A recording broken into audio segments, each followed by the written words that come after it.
Hitler's dark ambitions, his dreams and fantasies of Germanic world domination lie shattered amid the ruins of Berlin. The destruction of the perverted science of Nazism has involved the laying waste of the great cities of Europe and the loss of millions of lives.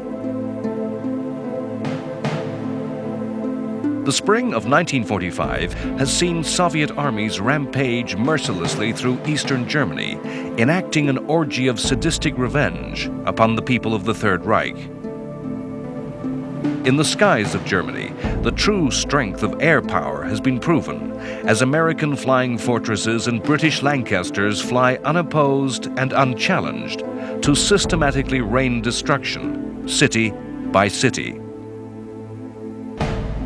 As Allied armies penetrated ever deeper into the heartland of Nazism, the secret horror of Hitler's state was exposed to the world as the invaders encountered the camps and the victims of the final solution. The armies on all sides fighting in those last desperate days were aware that their leaders no longer fought for victory, no longer looked to the end of the war, but were contemplating the beginning of the peace. Stalin already regarded Britain and America with suspicion, seeing a deep conspiracy between his Western allies and their soon-to-be defeated enemy to confound and destroy Soviet communism.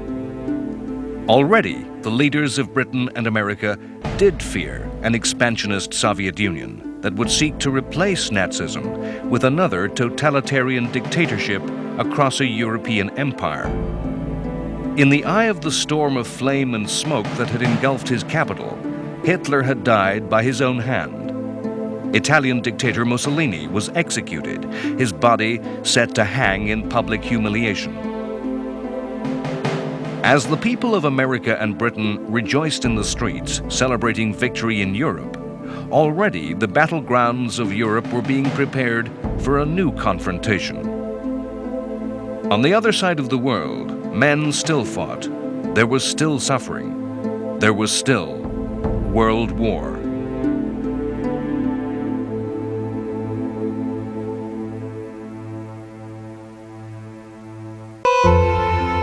The great party that was VE Day was May 8, 1945. The surrender terms agreed that all German forces on all fronts were to unconditionally lay down their weapons and cease fire on the 8th. Yet fighting in Europe continued for days after. Isolated pockets of German troops fought on.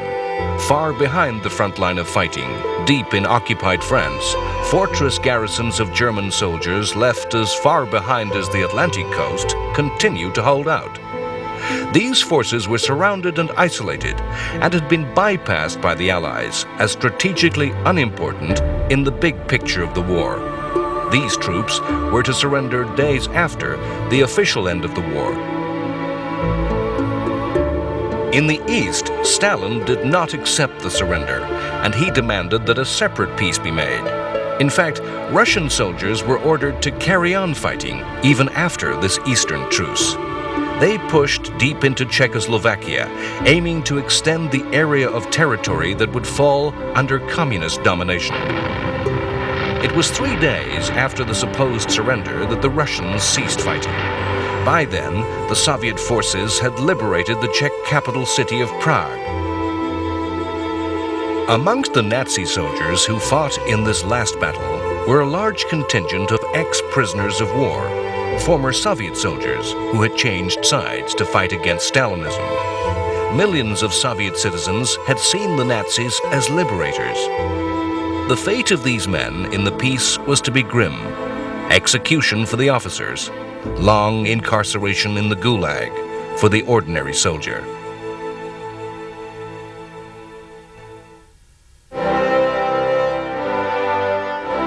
On VE Day, as Churchill stood with the British King George, acknowledging the adulation of the British people, he perhaps knew that, like Hitler, his time was gone.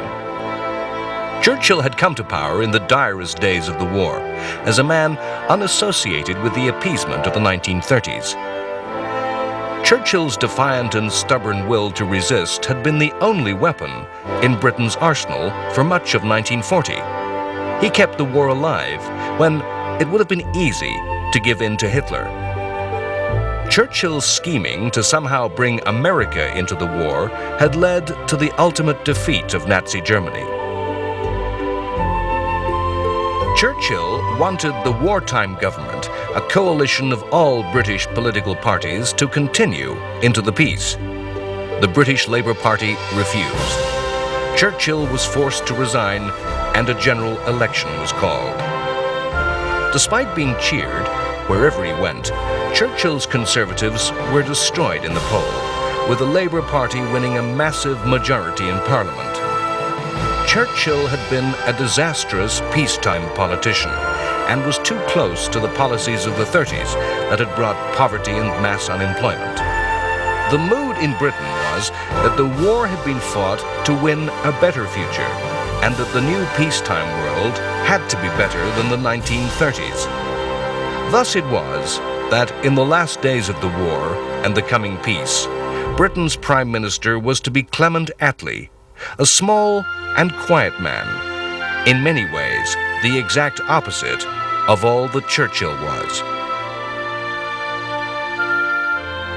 It was to be Attlee that sat in Britain's chair at the Potsdam Conference, held between July 17th and August 2nd, 1945. Potsdam was to be the last great conference of the leaders of all three great powers. The Potsdam Conference was to shape post-war Europe, draw its borders, determine the type of society in which the peoples of Europe would live. The state of Poland was physically moved westwards into Europe.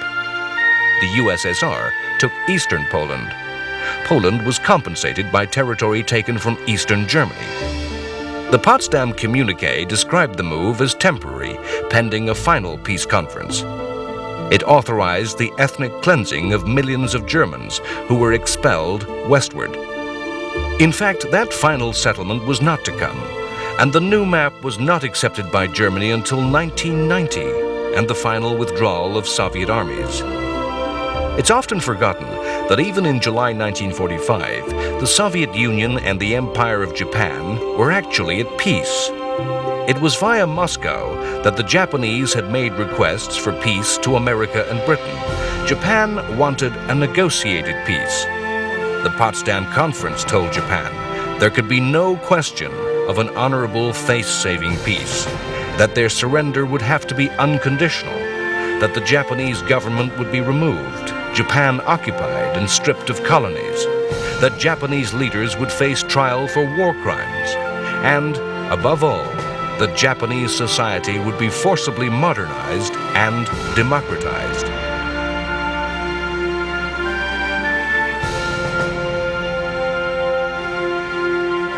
An image which came to be seen as an iconic demonstration of the total defeat of Germany was the meeting of Western armies, the troops of Britain and America, with those of Russia coming from the east. The unification of the two arms of Allied attack underlined the totality of Nazi defeat. The camaraderie of the soldiers, often staged for the newsreel cameras, was soon to dissolve and be replaced by mistrust and suspicion. At Potsdam, the decision had been taken that the territory of Germany would be divided into different zones of occupation, each under the control of one of the Allied powers. The Soviet Union came to insist that British and American forces, which had penetrated far to the east of Germany, pulled back, and the Soviet Union pushed its forces and the border of communist domination further west. Germany was divided between America, Britain, the USSR, and France. The German capital, Berlin, although deep in the Soviet zone, was also divided into occupation zones. Berlin was to remain an occupied city until the very last decade of the 20th century, an island of the West, deep in the Soviet bloc. Without any one of the three allies, America, Britain, or the USSR, the defeat of Nazi Germany would have been impossible. Of the three allies, the Soviet Union and its people made a tremendous sacrifice, paying the highest price in death and destruction. Theirs was the only territory that was to become a battlefield. It was Soviet soldiers that did most of the dying for the Allies. From a position of near defeat in 1941, as Barbarossa brought German forces to within the sight of the Kremlin, victory had fallen into the lap of Stalin and the Soviet system. What had begun as a desperate war of national survival ended with a triumphal reversal of fortune as the Red Army swept westward. The Soviet Union of the 1930s had abandoned any idealism of spreading world revolution. Stalin chose instead to build absolute power in Russia rather than indulge in political conversions. With Hitler's defeat, though, vast prizes of territory and population fell into Stalin's hands, and policy towards this new empire had to be improvised. It is a fact of history that Stalin was personally responsible for more deaths than was Hitler, and that Stalinism was a more encompassing and comprehensive system of terror than Nazism.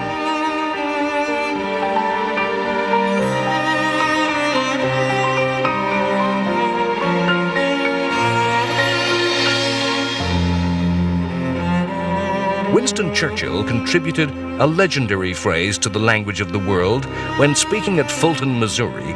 He said, "From Stettin in the Baltic to Trieste in the Adriatic, an iron curtain has descended across the continent." Behind that iron curtain, 2 generations were to live as subjects of the Soviet Empire.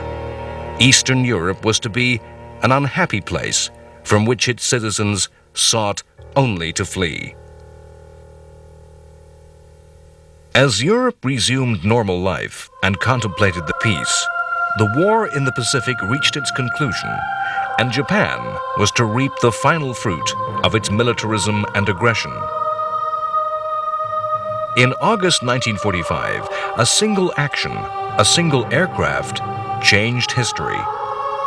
A single B-29 bomber dropped a single weapon which devastated the city of Hiroshima, revealing to the world the greatest Allied secret of the war, codenamed the Manhattan Project, the atomic bomb.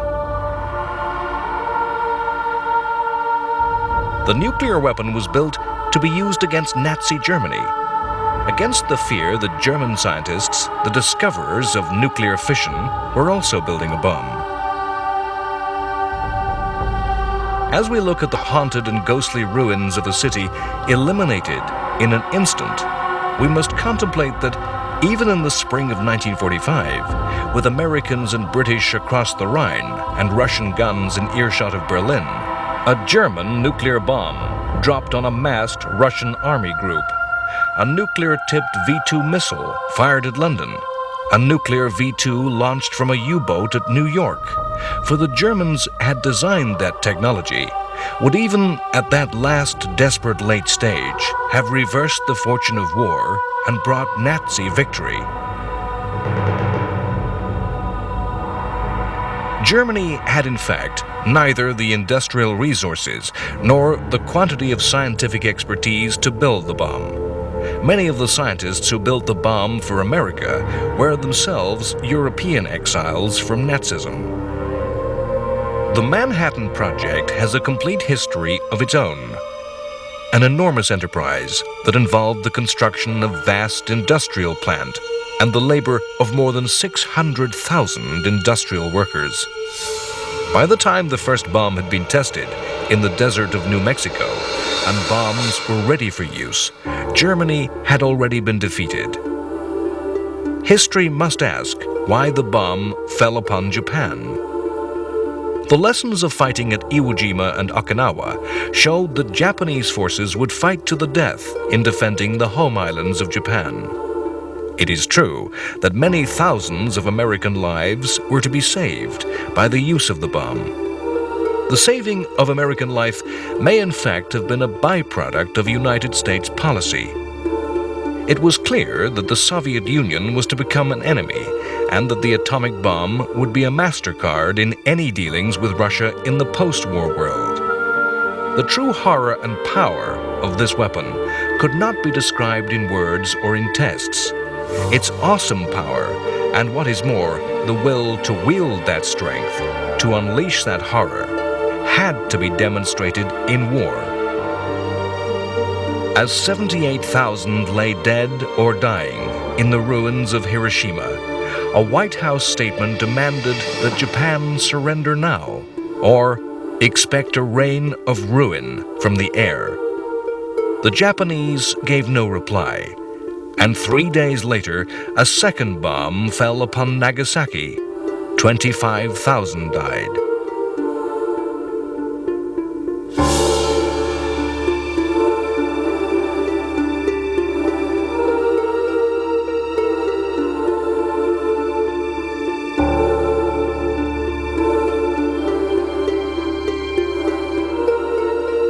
The Soviet Union cynically declared war on Japan on August 8th. Their long-promised offensive was now no longer needed. Stalin used the opportunity of a certain and imminent victory to seize territory, islands in the north of Japan, and to occupy the north of Korea. In the end, Emperor Hirohito broke the deadlock and broadcast to the Japanese people 5 days after the attack upon Nagasaki. His broadcast never mentioned the word surrender. He asked his people to be prepared for the coming of peace.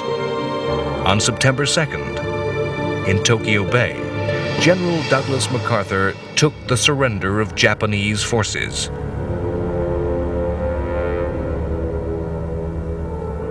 Let us pray that peace be now restored to the world, and that God will preserve it always. These proceedings are closed. World War II was over.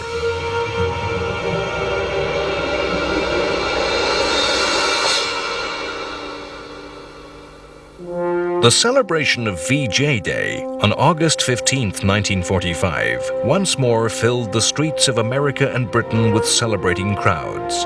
Finally, the families of the two countries could look forward to the future with certainty. Already in both Britain and America, the process of demobilization for the armed forces and the realignment of society had begun. In the second half of 1945, in Britain alone, 170,000 men and women each month returned to civilian life, and war industry in both economies rapidly shed jobs. For many of these war workers, this meant that a delayed retirement could be enjoyed. For the many millions of women, the peace meant a return to a traditional female role, focused on home and family. This was the time of the baby boom, a time described as when everyone and her sister was having a baby. For the people of the two principal Western allies, the experience of homecoming stood in sharp contrast. Americans came home to a land untouched by war, with an economy and industry taken to new heights of efficiency, to a society brimming with confidence. British soldiers found a homeland that had seen many cities destroyed by bombing. They returned to a country bankrupted, with great power status eroded by the war, with its role as the center of a worldwide empire questioned and impossible to maintain. A major consequence of the war was the slow death of European colonial empires. The first and the most dramatic step in this process was the decision by the British in 1947 to set aside the jewel in the imperial crown, India. It is paradoxical and ironic that Japan had gone to war proclaiming its aim to be the liberation of the people of Asia from colonial domination, and that Britain fought its war in Burma and the Pacific to defend that empire. In the post-war world, a poverty-stricken Britain was unable to maintain the forces to rule that empire. It was a post-war Britain led by a government elected to sweep away the past and build a new Britain. A government with a socialist priority to build a new welfare state. The decision to quit India was taken quickly. Nearly 200 years of Anglo-India history were unraveled in just 2 years. The resulting division of the Indian Empire into a Muslim state of Pakistan and a Hindu India produced mass movements of population and many thousands of deaths in internal fighting. In the coming years, a wave of decolonization was to sweep the world. It was not a change of direction that was universally acclaimed. Many Britons wondered why the war had been fought if the price of victory was to be the demolition of all that they had been raised to hold dear. Winston Churchill showed himself totally disconnected from the post-war reality as he passionately and stubbornly argued for preservation of the status quo. With Indian independence, the British were beginning a long, slow, and gradual retreat from empire all over the world. The impetus to end empire was not always accepted with such realism. France felt the loss of great power status even harder than Britain. France had been defeated and occupied. The collaboration with that occupation by many French at all levels of society had stirred difficult and uncomfortable questions. In contrast to Britain, France attempted to reassert control over its empire. Most notably, it attempted to return to normal in Indochina, the land today known as Vietnam.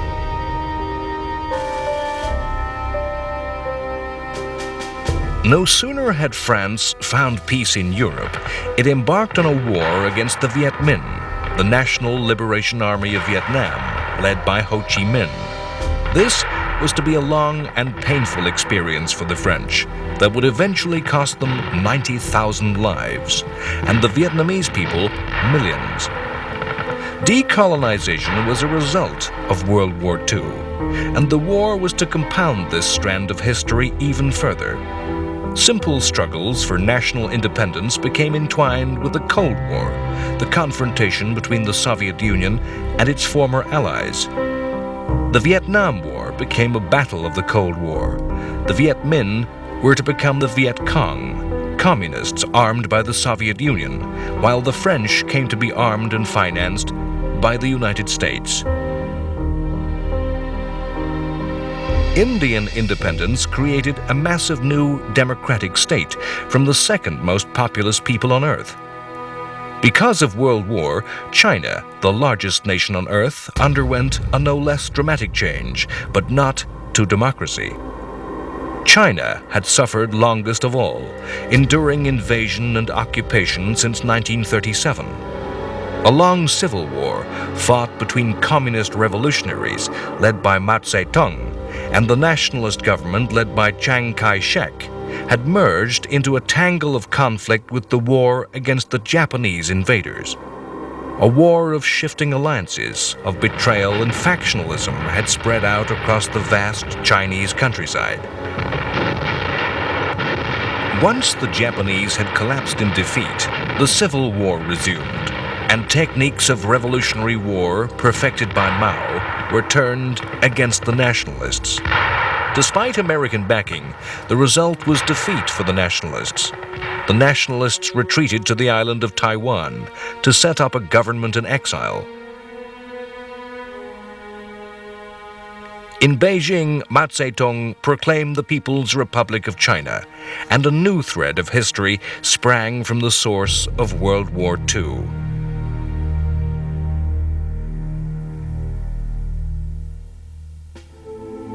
A direct result of the Second World War was the creation of a new state, Israel. The British Empire famously stretched around the world. A small corner of that vast dominion was the territory of Palestine, acquired in the aftermath of the First World War from the ruins of the Turkish Empire. Britain had then promised to establish a national home for the Jewish people, a vow that had remained unfulfilled. In 1945, as the revealed horrors of the final solution became known, the impetus to establish a Jewish nation became irresistible. Palestine became racked by terrorism, with shootings and bombings of British forces. Crowds of young Jews stoned British soldiers, and the British Navy intercepted ships carrying Jewish settlers, many of them survivors of the death camps. Palestinian Arabs refused to become part of any Jewish state. A succession of attempts to find a diplomatic solution failed. There was no compromise possible between British, Jews, and Arabs. Britain's withdrawal in 1948 was, in effect, an abandonment of an insoluble problem, and the new state of Israel was born into war.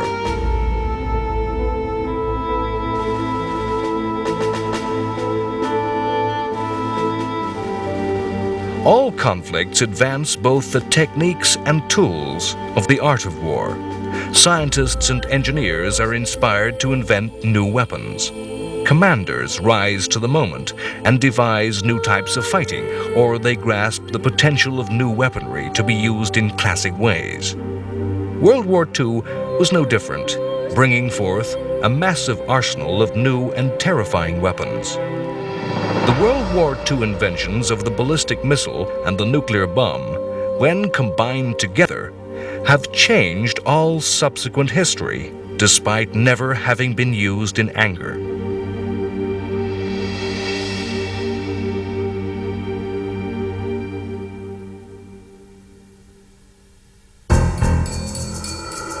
A military art was created that was no less history-forming than the bomb. In the struggle against occupying armies, irregular, low-technology warfare came to be perfected. In occupied Europe and in occupied China, the professional, highly trained armies of sophisticated industrial societies were engaged by partisans, resistance fighters, and guerrillas. These wars were political, about controlling populations as much as territory. The tactics were those of ambush and sabotage, the random terror bombing, and the murder of collaborators. Often, these resistance armies married nationalism to revolutionary communist politics. To this very day, in wars all over the world, in Vietnam, Kenya, and in Cyprus, in Northern Ireland, Zimbabwe, and Cuba, the wartime invention was used by often small, motivated, and fanatical guerrilla armies. The United States of America emerged from World War II as a world superpower, able to project an overwhelming and absolute force anywhere in the world. America had developed total industrial and economic superiority over the other nations of the world, and developed an armament industry capable of producing sophisticated weaponry, the match of any other state. Historians can convincingly argue that the USA enjoyed a similar dominant position after World War I, yet had turned its back on the world in an isolationism that had helped to create World War II. Those who do not understand their history are condemned to repeat their past. The United States understood its history and had resolved not to repeat the error of 1918. In 1945, the USA assumed a preeminent position in the post-war world. Despite a promise by Roosevelt that all American forces would be home within 2 years of peace in Europe, his successor Harry Truman saw the transformation of the USA into a European power, with permanent garrisons of troops in Europe and as the leader of a new transatlantic alliance. The Europe of 1945 was, in fact, a desperate wilderness of ruin and human tragedy. In Britain, the joy of the victory and the peace was soon to be tempered by a harsh reality. The hardships endured by the British people increased with the peace. Britain had enjoyed a wartime lifeline, the American Lend-Lease program. Vast quantities of goods and food were supplied by the United States free of charge. On August 15, 1945, President Truman suddenly and abruptly ended Lend-Lease. America suspected that the British were actually using Lend-Lease to subsidize their economy, that Lend-Lease supplies were being re-exported for cash. The result for the British people was a decrease in the food ration, lengthening queues and greater hardship. It is in the continent of Europe, though, that there were as many as 30 million of what bureaucrats came to call displaced persons, people driven from homes and homeland, sometimes stateless as well as homeless. Many of these were Germans who had fled from the East or had been ruthlessly ethnically cleansed from all over Eastern Europe. It was a professional United States Army soldier who was to do most to reconstruct and rebuild the ruins of Europe, giving these people new hope. General George C. Marshall had served through the war as United States Army Chief of Staff. Recalled to public service as U.S. Secretary of State, Marshall formulated a massive program of economic aid that was to come to bear his name. The Marshall Plan was an enormous transfusion of wealth that enabled Western Europe to regain stability and prosperity. The victory of 1945 allowed Stalin to feed his paranoia and push back both borders and potential enemies. The map of the post-war world was drawn, with Poland, Hungary, Czechoslovakia, Romania, and Bulgaria all becoming communist countries built to a Stalinist plan. Forbidden by Moscow to apply for Marshall aid, they struggled to rebuild and condemned their people to the grim austerity that was to characterize Eastern Europe. The war was still being fought, as in San Francisco, the foundations of a post-war system of international security were laid. This was the United Nations Conference and established the organization we know as the UN. The new organization was designed with the lessons of history in mind. Following World War I, the League of Nations had been established as a worldwide peacekeeper, and its failure in this task was a major cause of the Second World War. In designing the United Nations, the states of the world learnt from the failings of the League. The League of Nations was a club that had at first refused to allow Germany or the Soviet Union to join. America had turned its back on the League and never joined. The UN was inclusive. Any state who wished could join, and all major powers took a dominant role. In the 20s and 30s, it had been too easy for a state that wished to simply ignore any censure or sanction by the League. Hitler simply left. Japan and Italy ignored sanctions over Manchuria and Ethiopia. Too often, the League had seemed slow and indecisive. Its last act had been to expel the Soviet Union for its invasion of Finland in 1939. The new United Nations was designed to be everything that the League was not, with a structure that allowed decisions to be made and capable of fielding troops in its own name.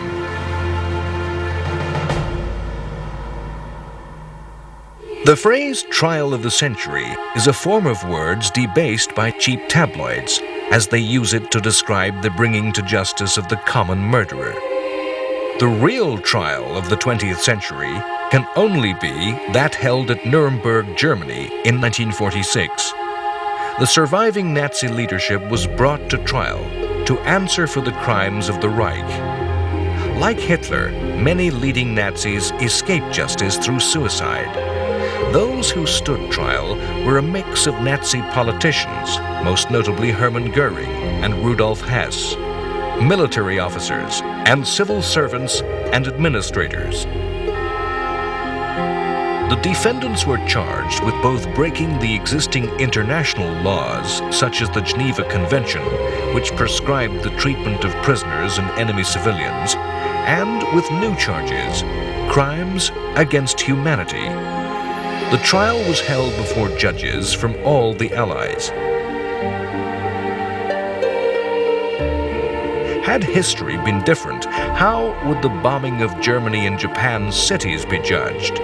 How would the submarine attacks of the U.S. Navy on Japan be seen? Above all, could a Stalinist regime accuse another of crimes against humanity? The intuitive truth remains that the Nuremberg defendants were able to defend themselves and were given a fairer trial than any Nazi court would give. The defenses that were offered included military and bureaucratic claims to be solely obeying orders, nimble-minded legal defense, fanatical defiance, and claims of insanity, of actions perpetrated under a mesmeric trance in the spell of Hitler. The Nuremberg Trials acquitted some defendants. Some were imprisoned. Many were executed. Some died shouting Heil Hitler. Goering escaped execution by suicide.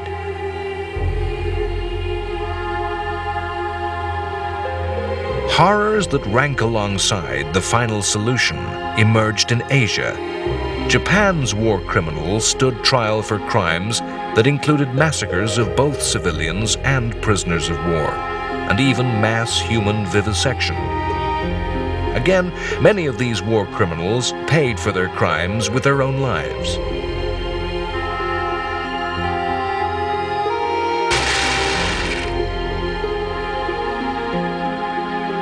Most prominent among the executed was ex-Prime Minister Hideaki Tojo.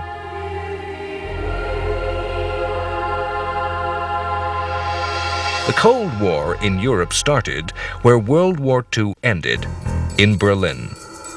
In April 1948, the Soviet forces in the Russian zone of Germany blockaded the city. They refused to allow road or rail supplies to the western areas of the occupied German capital. The Communists did not use military action, afraid of risking war with America. Their intention was to starve the Western Allies out, seeing their influence and martial aid as undermining the Soviet position in eastern Germany. The Western nations, though, refused to back down and mounted the famous Berlin airlift to supply the beleaguered people of Berlin. Aircraft flew day and night, carrying supplies of all kinds, even coal. It was not until a year's siege that the Soviets relented.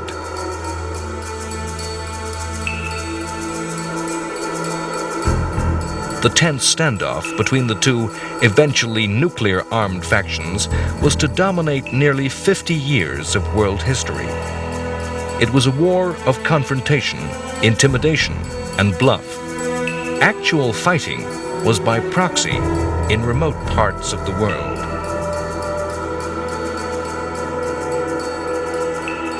That the world of 1945 learned a lesson from the history of 1918 is shown by the treatment of the vanquished powers. The planes flew supplies to save the citizens of Berlin as much as to supply the Western troops. It would have been easy to abandon Berlin and its people to communist domination as not of strategic value. Long before a later U.S. president was to describe himself as a Berliner, those words were put into practice. Germany was not punished with the crippling reparations that had provided Hitler with such ammunition in the interwar years. The western sectors of Germany were rebuilt, given secure democratic structures, and eventually became a full member of the Western Alliance. Eastern Germany was eventually given a communist government, and within the Soviet satellites, East Germany became a fanatical hardline police state that entrapped its citizens behind a wall of concrete and steel.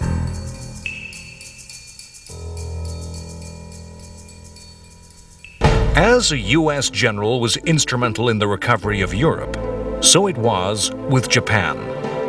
Douglas MacArthur, having received the surrender of the Japanese, became the governor of Japan and framed a new society. A democratic state that constitutionally rejected militarism and aggression. Through industry and hard work, the Japanese came to achieve the economic wealth and status in the world that they had sought through military aggression. Winston Churchill said that it was the World War II of numbers, of statistics, that terrified him the most. The war, when expressed in numbers, reveals a tremendous cost in human life and suffering, in numbers that lie beyond the ordinary imagination. The greatest numbers of lives lost were suffered by the Soviet Union and by China. The USSR lost 13.5 million soldiers and 8 million civilians. In the post-war Soviet Union, women were to outnumber men by a third. Such were the wartime losses. In China, perhaps 1.5 million troops were to die, but the total of civilian dead was over 20 million.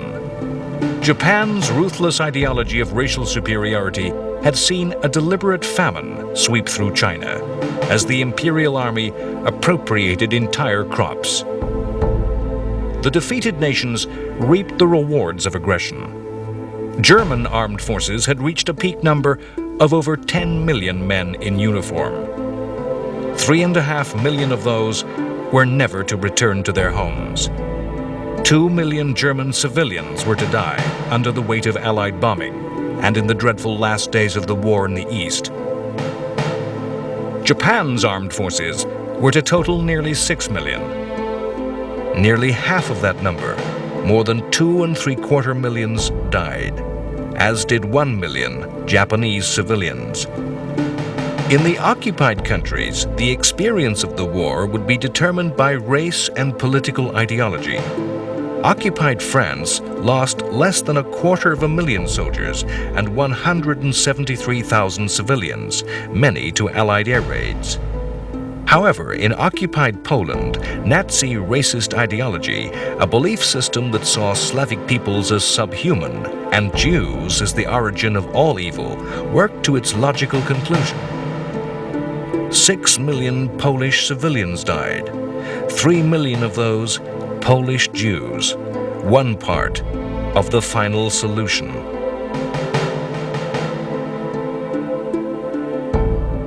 Every occupied country in Europe shares in the final solution. It is, to some states' shame, that the non-Jewish population gladly collaborated with deportations to the death camps. Equally, some nations can be proud that whatever other collaboration was made with Nazism, no part was taken in the Holocaust. Denmark transported all its 5,500 Jews to neutral Sweden. Only 77 Danish Jews were to die. All Bulgarian Jews escaped due to the refusal of the Bulgarian king to allow deportation. Even fascist Italy refused to take part in deportations. It was not until the fall of Mussolini that Jewish Italians fell victim to Nazism. Poland was squeezed on two sides with attacks by an equally ruthless and sadistic Soviet Union. Of 1 million Polish servicemen, 600,000 did not live to see the peace. The discovery by the Germans in 1944 of the bodies of many thousands of Polish officers killed by the Red Army was one of the first indications that the Soviet Union was not the friendly ally portrayed in the newsreels. Compared to the dreadful bloodshed of World War I, Britain lost less than 500,000 servicemen and just 70,000 civilians. It is a fact of war that it is in defeat that armies are destroyed. Victors rarely have to pay heavily for their triumph. The United States fought largely a winning war. With a maximum of 16.5 million under arms, less than 300,000 Americans were lost. Perhaps less than 10 U.S. civilians were victims of the conflict. The number of deaths in the major combatant nations overlies a long catalogue of suffering, of death and loss that reached into all corners of the world. As many as 55 million lives were lost all over the planet. From when we first realize that now is preceded by a before, we become aware that we're traveling on a timeline of history that is personal and unique, and yet is intertwined with the big flow of history. The history of World War II is perhaps the defining moment in the history of humanity. Yet the place of the war in history is not absolute and fixed. It's a different thing to different people. The people of Germany, Britain, and France talk of World War II, 1939 to 1945. The people of Russia of the Great Patriotic War from June 1941 to May 1945. The United States of a war beginning in December 1941 and lasting until August 1945. For China, the war began as early as 1937. When did the war really end? The history of World War II is heavily laden with irony. The Nazi delusion and the Stalinist paranoia that the alliances and antagonisms of the war would somehow realign came true. A post-war Nazi plan dreamt of a united Europe, with the Mediterranean South turned into a holiday playground for the North, with a single currency controlled by the German economy. Japan talked of an Asian co-prosperity sphere, where the states of Asia, free of colonialism, would become independent leading economies, with Japan in the dominant position.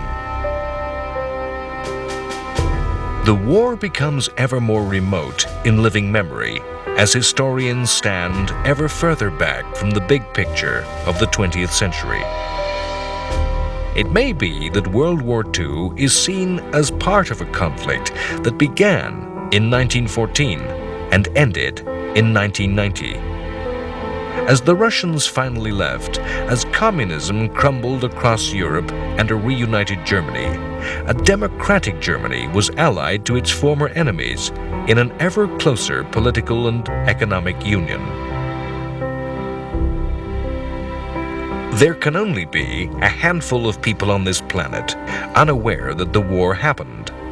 To surf through the documentary programs of a multi-channeled media world is to experience a place where somewhere Hitler is always speaking. The tanks are always driving forward. The bombs are always falling. If we are unaware of the history of the war, then we know its mythology, where fact merges into fiction, in the Hollywood epic and the TV sitcom. Impossibly handsome commandos are always mounting daring raids on secret weapons, and bungling bank managers forever play slapstick comedy in Britain's Home Guard.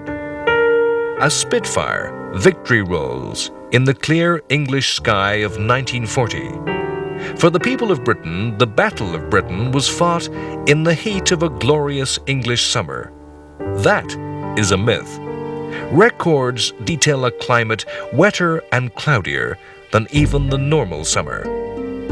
The Red Army fights alone against the Nazi invader.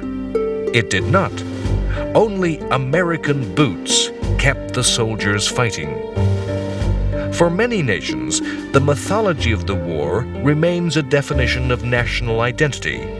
In 1,000 reruns, it is the finest hour once more.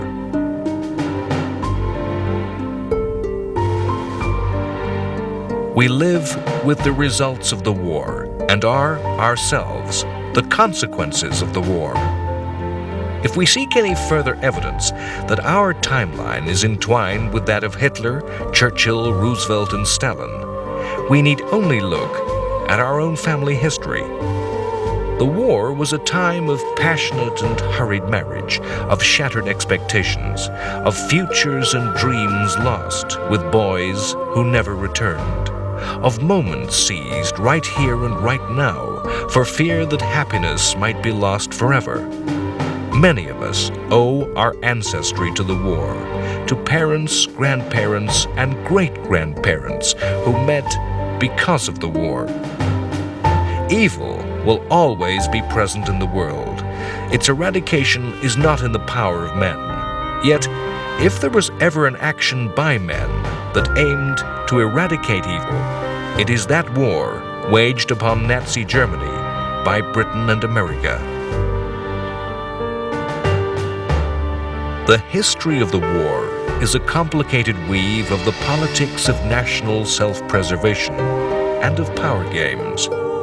Yet, refine and reduce that history to its elemental facts, strip away post-war maneuvering for power, and the war is a struggle between good and evil.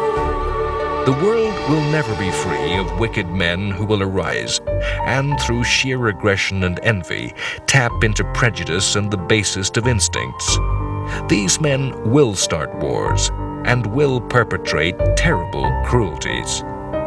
It is only through the history created by the millions of individuals who fought and died in World War II that we, in the present and future generations, shall know the dictator and the aggressor, and shall see the ideologies of hate and evil for what they are, wherever and whenever they arise. The lesson of the history created by those millions of men and women to both present and future is that we must never forget.